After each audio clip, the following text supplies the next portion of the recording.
Em nome do Pai, do Filho e do Espírito Santo. Amém. Amados irmãos e irmãs, é com muita alegria que nós estamos aqui para juntos estudar e meditar o Evangelho que a Igreja nos apresenta para esta quarta-feira da 18ª semana do Tempo Comum. O Evangelho de hoje se encontra lá em Mateus 15 e nos diz assim: Naquele tempo, Jesus retirou-se para a região de Tiro e Sidônia. Eis que uma mulher cananeia veio daquela região e pôs-se a gritar: Senhor, filho de Davi, tem piedade de mim.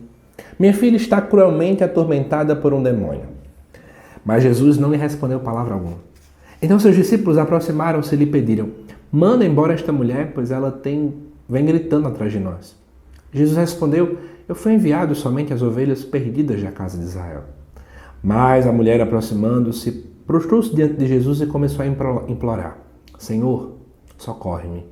Jesus lhe disse: Não fica bem tirar o pão dos filhos para jogá-lo aos cachorrinhos.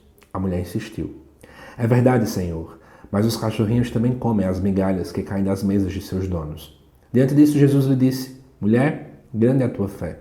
Seja feito como tu queres. E desde aquele momento, sua filha ficou curada. Gente, eu acho que esse texto é um dos mais complicados de se falar às vezes, especialmente para quem está começando, no aprofundamento bíblico. Então me permitam ser utilizar o máximo de didática possível, tá bom? Primeiro, a região de Tiro e Sidônia era uma região pagã. Jesus estava nessa região e aparece uma mulher cananeia, que também é então pagã. Então nós estamos dentro de um contexto de Jesus se aproximando de um povo que não era bem visto pelos judeus. E Jesus era judeu. Todo judeu não costumava se aproximar dos pagãos, porque eles tinham uma visão de que ter um contato com um pagão me tornava impuro. Então é daí onde começa essa tensão dentro do texto. E de repente vem essa mulher, ela chama Jesus de Senhor, diz que ele é filho de Davi, ou seja, reconhece que ele é da linhagem davídica e pede que tenha piedade. E ela não pede por ela, mas pede pela sua filha. Só que é estranho que Jesus não responde palavra alguma. Ora, a gente vai entender que ele não responde palavra alguma quando eu tenho essa compreensão de que Jesus seria um judeu. Mas aí entra num problema, Ora, mas Jesus não tem muita misericórdia? Então, na verdade, eu quero te explicar uma coisa. Esse texto, ele mais do que querer ser um retrato biográfico ou descritivo do que aconteceu detalhe por detalhe, ele quer nos chamar a atenção, grave bem isso, de que agora a misericórdia de Deus começa a ser alargada. Ela sai dos muros do judaísmo e também quer entrar na realidade do povo pagão. É isso que o evangelista Mateus quer de fato chamar a atenção.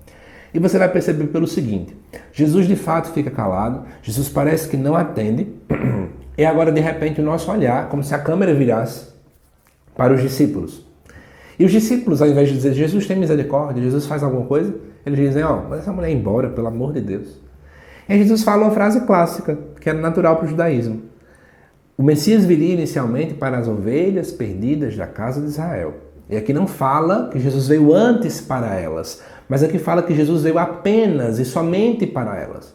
Então, quando eu entendo que Jesus fala apenas isso, é estranho perceber que daqui a pouco ele vai realizar o que a mulher pede. Certo?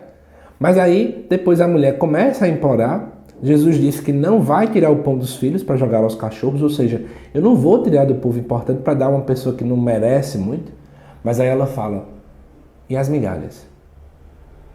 Então essa mulher, ela reconhece que ela é pagã, ela reconhece que ela é pequena, mas ela diz: então me dá pelo menos as migalhas.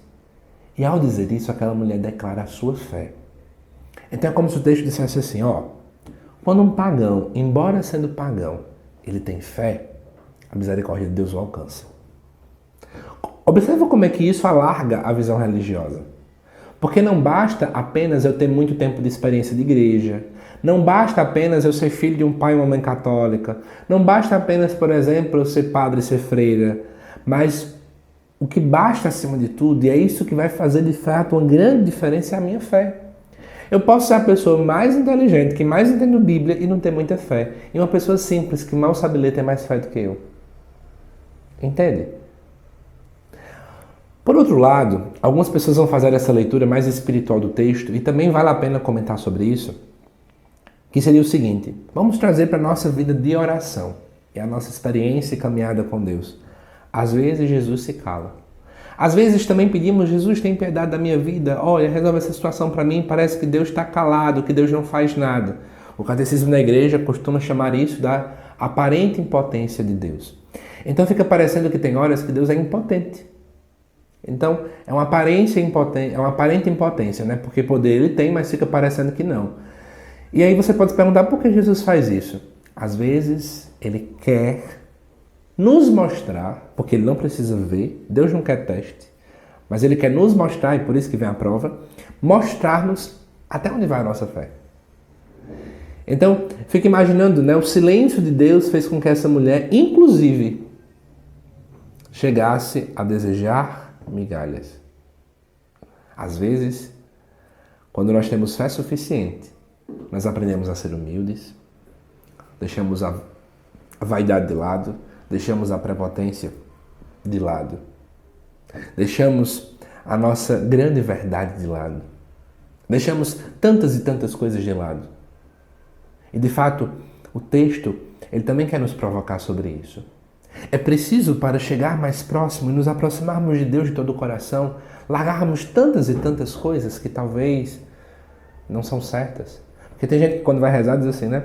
Mas Senhor, eu sou coordenador do apostolado da oração. Mas Senhor, eu sou não sei o quê. Mas Senhor, eu fui catequista. Mas Senhor, eu participo de 5 pastorais. Então me escuta. Meu irmão, minha irmã, não é por aí o caminho. Mas é dizer, Senhor, olha, talvez eu seja, a exemplo dessa mulher, talvez eu seja como um cachorro que está do lado da mesa, aqui embaixo do teu altar. Ninguém me vê. As pessoas talvez me pisam, as pessoas talvez me pisoteiam. Mas eu quero nem que seja a migalha. Sabe? Eu quero nem que seja um pouco do teu amor, um pouco de tua misericórdia. Um pouquinho já basta. E quando a gente começa a entrar nessa esfera, a humildade começa a fazer morada em nosso coração. A graça de Deus começa a fazer morada em nosso coração. E nós que antes utilizávamos de artifícios, parece que para convencer o coração de Deus usando meu currículo, eu começo a entender que não é por aí o caminho. Eu sempre costumo brincar com as pessoas. Quando a gente um dia chegar no céu, não vai estar lá São Pedro com um computador dizendo: fulano, me diga aqui qual é o seu currículo mesmo. Ah, você fez 5 anos de tal coisa, você fez isso aqui, isso aqui, isso aqui na missa, você serviu isso aqui, isso aqui, isso aqui. Então, como você fez muita coisa, o seu lugar no céu é um lugar VIP, é um lugar privilegiado. Não é por aí não. Tá bom? Para ir para o céu, o maior currículo que a gente tem que ter é o currículo do amor. E isso não sou eu que vou medir, não são as outras pessoas que vão medir, mas somente alguém que é puro amor consegue medir os nossos gestos de amor. Só Deus é capaz de fazer isso. Então que a gente possa aprender com essa mulher do Evangelho, a sermos humildes acima de tudo. E se preciso for, desejarmos essas migalhas também e nos reconhecermos como nada. Que Deus te abençoe, amado irmão e amada irmã. Te aguardo nos próximos vídeos aqui do canal. Até mais.